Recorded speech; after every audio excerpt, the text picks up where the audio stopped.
joined by Robbie Blake and Jack Pearce. Robbie, I'll come to you first. What a world away that was from the 5-0 win at Wingate, and not for good reasons. No, absolutely, you're right. I think it's sort of sums our team up a little bit a minute. So it's very disappointing the way we've played the game, and like you said, they really haven't cut us open. We've gifted them 2 goals, 2 massive goals, and you know, in the first half, if we take one of them chances we have in the first half, it could be a different game. But you know, that's not me taking away from. We weren't nowhere near it. Very poor. Too many players miles off it, and it's really disappointing because in a derby game, you need them leadership qualities. You need that fight first and foremost, and we didn't have it really. And to gift them 2 goals in a derby, you're always backed against the wall once you concede them goals mentally as well, because you know the lads' shoulders drop, their heads drop, and it's tough to come back from it. But you know, the pitch is difficult, the conditions were difficult. That's not me making excuses, because you know, like I've said, we weren't good enough.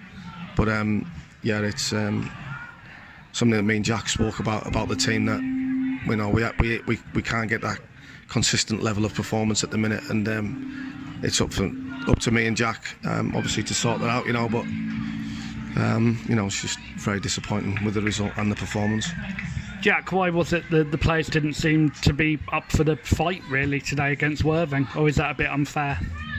I think whenever you lose 3-0, the easy thing to do is say, oh, you're not up for the fight. I don't think it's fight at all. Goals change psychology and everything else in a game, and you know, you've got to, as I keep trying to say to people, you know, what we're trying to do here is, it's not easy, but we have got 1, 2, 3, 4, 5 players, that's 50% of your team, that were playing two levels or 1 level below this last season, and they're not players at this level, and they'll make mistakes and they'll come in and do that. And when you actually analyse the game, the first goal, there's certain goals, if a team cuts you open and scores a worldie, you can live with that.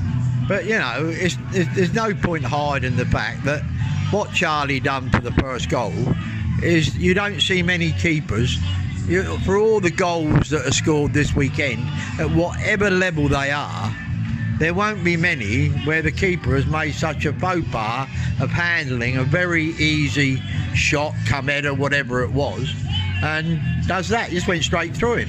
And those goals, when you look at it from their point of view, as I said last week to Steve Bone, you know, if I just got beat 6-0, I wouldn't mind having a local derby if I thought I had a decent side. And they have got some good players, because for an hour last week, it was 0-0 versus Hornchurch. And if you read the reports, they had most probably created more chances than Hornchurch in the first hour. So even though the score says 6-0, you have to leave. And they're like any other side in this league. There's nobody that's outstanding. There's teams where they're all much of a muchness, and if you score first, it gives you a great lift, especially when they're that sort of goal. And when you concede, the psychology. And that first goal was a devastating goal. And you know, I'll accept though, you know, they did have a couple of other chances, but we got through in the first half on 4 occasions when I am expecting the ball to be in the back of their net. And not on one of those occasions did we even. They could have done without a goalkeeper. Wouldn't have made any difference. And second half, they could have played without a goalkeeper. But the number of times we get, and we didn't get in so many times second half, but the actual final thing, whatever it was, where the shooting was, they were like back passes.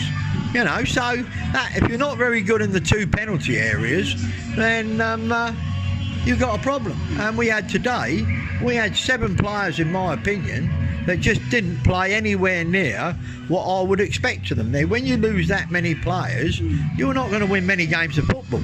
And the other thing was that when you look at it, and I thought that when you're 1-0 down, you're trying to get back in the game. And what Tommy Lee tried, I was told about taking risk and reward of trying to dribble outside your penalty area when I was 12 years of age. And what he attempted there is disgraceful in reality, but he's a young kid, he's learning his way, he's got lots of potential, but what he tried there would fail at any level worth playing at. And so rather than just being 1-0 down, you're suddenly 2-0 down. That gives them a great lift. You're playing in the bloody temperature we're playing in, and I know where I'd rather be, rather 2-0 up or 2-0 down. That gives you that little bit of extra that you need.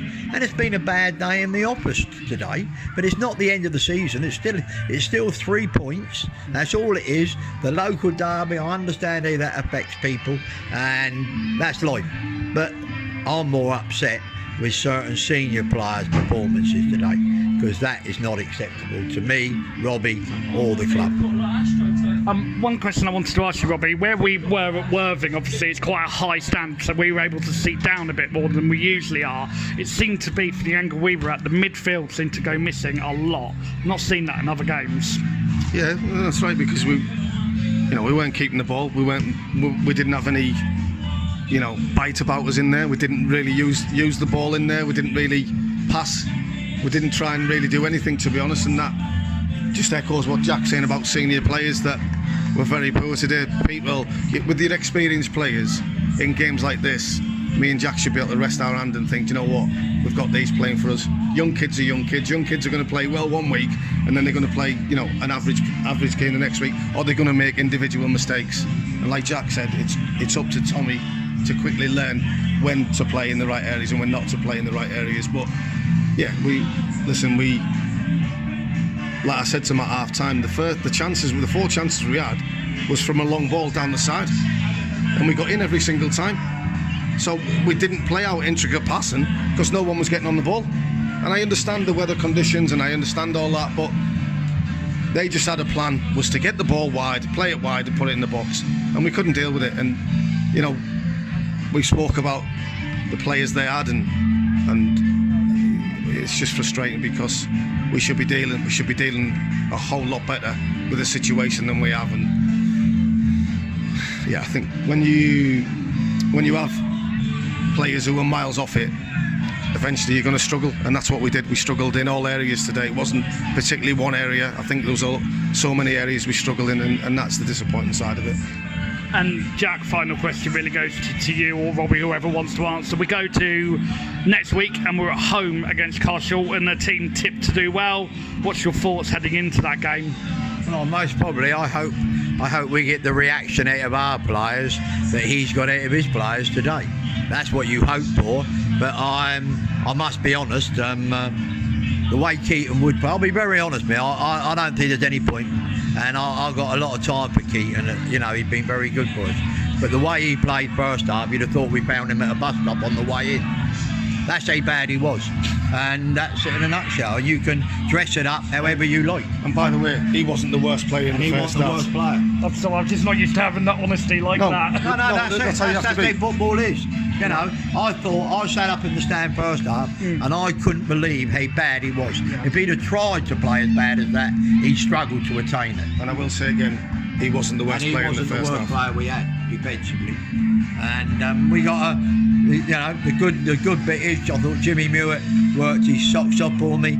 I thought Dan Smith worked his socks off, but what he did was not necessarily great. But the 3 midfield players, and the only good thing that can come out of this game is if Tommy Lee understands risk and reward, because what he done each side, the edge of the box, trying to beat 2 players at this level when you're 1-0 down, he wants hanging for. The reason why you're going about that, that's not because he's trying to deflect the situation. When you keep makes an error like that, that's just human error. Yeah. He's made a mistake. He's not concentrating fully. It looks like to me he thinks it's an easy save, and he's trying to play on the front foot and catch it and throw out pretty quick. And I think he's just lost a lack of concentration. So we're not trying to stand here and blame Tommy. What we're trying to say is, from an outfield player's point of view, he must get better at his decision making, and that'll only come with time. And that's the difference between moving on as a player or staying where you are. If you learn from your mistakes and you take it on board, you go on and you'll be a better player. If you don't and you keep doing them mistakes, you'll stay as you are. And that's the important thing. But I think about the game on Saturday, in anything, after a setback, it's all about your character and about you as an individual and you as a team. and proven something or shown something that it really hurts. And if we do that, you know, like you say, I think we have got talented players, but we need the other side of the coin as well. And today we didn't really have that.